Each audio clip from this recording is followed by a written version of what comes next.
We're talking about the OU going to the SEC a little early. We'll talk about that a little bit more with a special guest. All that coming up in about 10 seconds.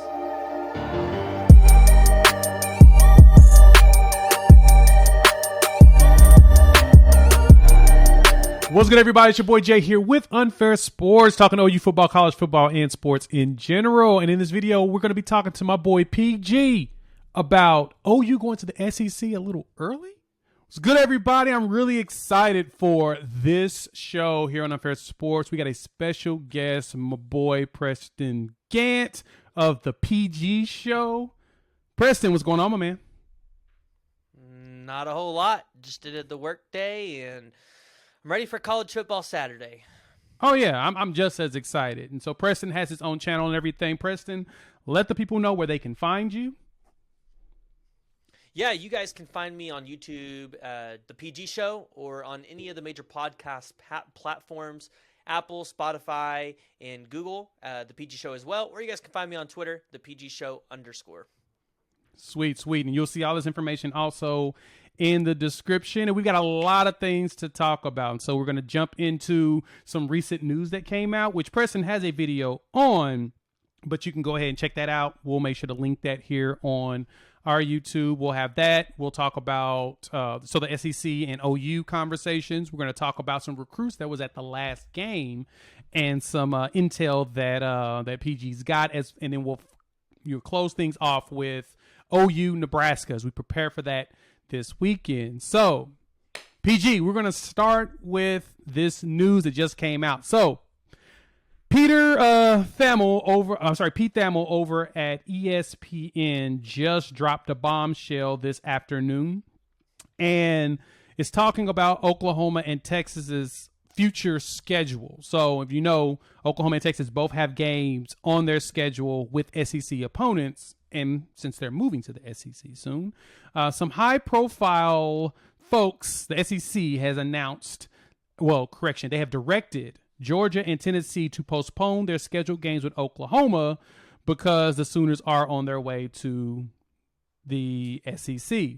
Now, I guess the shocking thing about this one, so Georgia's going to play Oklahoma next year, as well as in 2031, and in Tennessee, they're making up their game from 2020 that was canceled because of the COVID-19 pandemic, and they're going to eliminate that one completely in preparation for the move.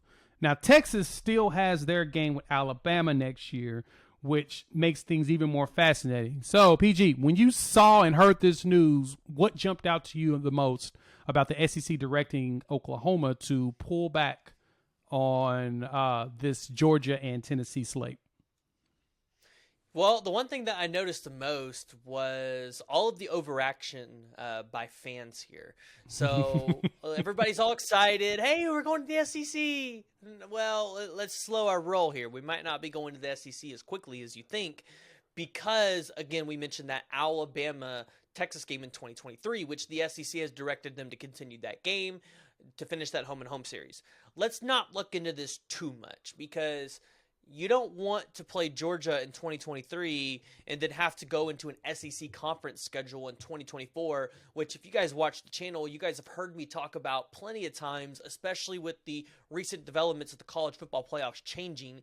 It just makes sense for these big conference alignments to happen in 2024 because you're going to have 2 years until the college football playoffs has to be reconsidered in the format again, right? So it only makes sense for everything to happen in 2024 instead of waiting until 2025 or whenever that original deadline was supposed to be. So I don't think people should look into it as much. Look at it as, okay, we know our date's 2024. That's pretty much set in stone. But you're going to hear Joe Castiglione and everybody come out and say, hey, we're still on pace for 2025 because they can't legally, legally say that, hey, we're going to leave early and then it not happen. So just prepare for that 2024 date in your mind, and then look at it as Brent Venables gets an opportunity to prepare the recruiting classes in 2023 and 2024 to be able to go out there and compete at an SEC level. Because as we've seen in the recent 2 games with Oklahoma and Texas, Texas might be a little bit more ahead of the game than OU, and I know some of the OU fans might kill me for saying that, but Texas just has more talent on their team, and that's just because they're Texas, right? They're always going to be able to get more talent because they have the money, and that's just how historically it's been. However, their development is still a little bit behind, but because they have the talent, we saw they were able to play close with Alabama. If OU was to go step on the field with the Georgia today, there's no doubt in my mind that we would probably lose kind of the same way that Oregon lost. Just because our offensive line is too weak to go up against a strong defensive Georgia defensive line.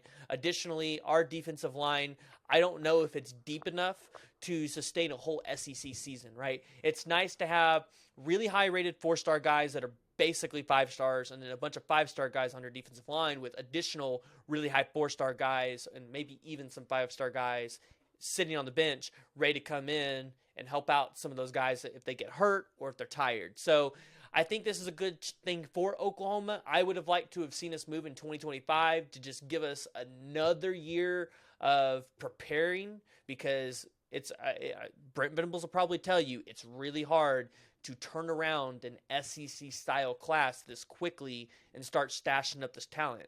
We're not only going to have to just hit, the recruiting trail, we're going to have to hit the transfer portal to try to bring in as much talent as possible so that we are ready to go to compete day one, because OU fans aren't going to want to see OU go 8-5 in the Big 12. They're going to have high expectations for us to go out there, win 10 to 12 games, and that's just OU standards. So I like the changes that they made with scheduling SMU. I don't think ever since I've started watching OU football back in 2007 that I've seen us play SMU at all. So I think that'll be a pretty fun matchup. So in 2023, we have Arkansas State, SMU at home, and then we go to Tulsa, which I'll probably go to that game.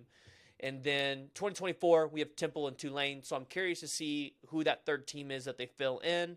And then in 2025, we have Illinois State, Temple, but we have the starter of the Big Ten matchup with Michigan. So I'll be curious to see where in some of these games they try to fill in. Maybe we move that Nebraska series from 29 and 2030 up a little bit to maybe 2024 and 2027, or maybe 2024 is too early and they move to 2027, 28. I don't know. There's a lot of movement here. There's a lot of good opportunities for us to get more games. I think a lot of it's just going to depend on how does conference realignment go from here. We've got Clemson scheduled out for 35 and 36. Maybe they just call old Dabo up over there and say, hey, let's play a little earlier than that. So I can see that. And as everyone in the SEC and the Big 12 are scrambling to kind of get their stuff, with Oklahoma and Texas scrambling to get their schedules right because of all these changes. I totally get that. And one of the reasons why they're making this announcement for Oklahoma to nix those 2 games is because the return game is going to be deep into when they're already in the SEC. So it makes no sense if the first game is already played in Oklahoma or at Georgia, and then the return game won't be played because they're already in conference and they'll be playing each other. Takes away from the non-conference schedule. May as well start planning out and seeing if you get some more competition on there. Now, let me ask this question. Let's jump into that. You kind of made mention of talent, and this makes I get you. I'm a little bit more optimistic. I think we could compete with Georgia specifically because our defense is playing a hell of a lot better in comparison. I don't think we had a talent problem on defense. I think our problem was always coaching, and we're starting to see that a little bit more, and we'll probably see it when we go to Nebraska and in the rest of the Big 12 games, that our current talent is a lot better than I guess we assumed it was because of coaching. But now it begs this question. The college football playoff has been expanded to 12. And I had somebody hit me up and ask this question, and I was like, you know what? It's a fascinating question. Let's talk through this.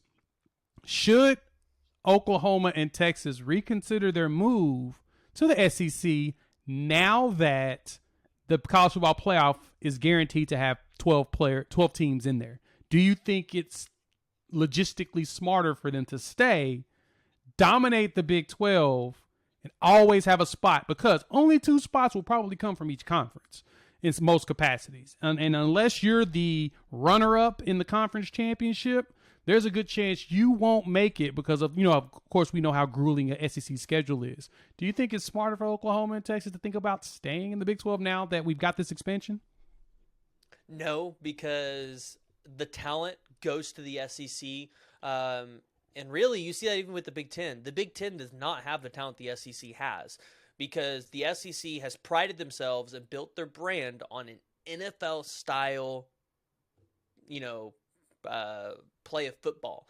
And so foundation. Yeah. Players want to go there because they know if they go to the SEC, they're going to be best equipped to go play at the next level and get drafted a little bit higher. Regardless whether you agree with that narrative or not, that's the narrative that players have in their heads. And so for OU and Texas logistically to stay in the Big 12, I don't think it matters a whole lot. In fact, I think the SEC favors them a little bit more in terms of just where they're located geographically. I would consider OU and Texas Southeastern Conference teams. I would consider Baylor and TCU should be in the SEC. Eventually, we're going to see these conferences all probably restructure again. I don't think we're going to see 20 teams in these which it's going to go to 20 teams. I don't think we're going to see 20-team conferences last very long. I think something's going to happen. Teams are going to get upset. They're going to want to break apart and do their own thing.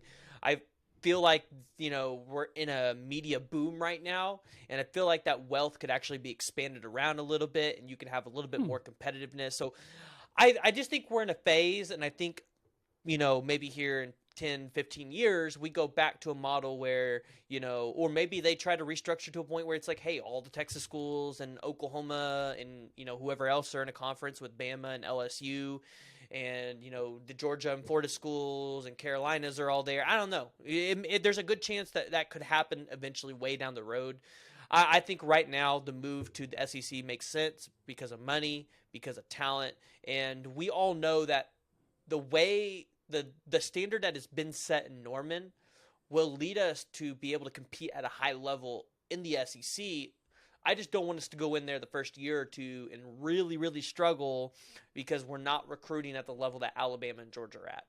The only indifference I have with what you said, and you make a lot of sense in a lot of it, is that I think that recruiting wise, first off, draft wise, Ohio State and Oklahoma and Texas. Well, Ohio State and Oklahoma are putting players in the NFL. Texas, not so much.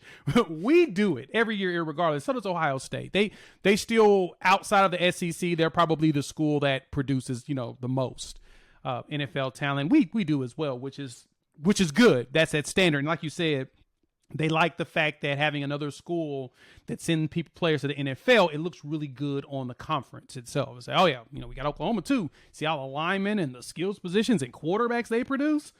You can come here in the SEC and do the same thing, which makes sense. And down the road, I think you are right here that once the College Football Playoff Committee takes over all of college football and they break off from the NCAA, they're probably going to pod everything up to make it a lot easier for them to evaluate who's going to make it to the playoffs. That's where you'll probably see 12 conferences at that point. And when you have your 12 conferences and whatever way they decide to pod those up, that's your 12 teams. Champions are the 12 that will make it to the College Football Playoff, and then they will filter it down from there. So fascinating thoughts when it comes to that setup. With that, PG, I appreciate your time. Tell the people where they can find you. Yeah, y'all can find me again at YouTube, The PG Show, or any other major podcast platforms, Apple, Spotify, Google, The PG Show as well. You guys can find me on Twitter, The PG Show _. We talk about all things college football, so not just OU football. And then we do a lot of interviews with players, recruits, maybe potentially coaches down the line. I've reached out to UTSA because I would love to interview their coach. So we'll see where this goes. But we have a lot of great content. I've got a lot of great content planned, and we'd love to see you guys there. Heck yeah, go check them out. You'll see this channel in the corner of the site. It's been awesome. I appreciate your time, my man. And yes, believe me, go watch those interviews with the players. It's awesome to hear the recruits actually tell you why they like this, that, and the other. You get to see some of their personality shine in those videos, man. Thanks, PG.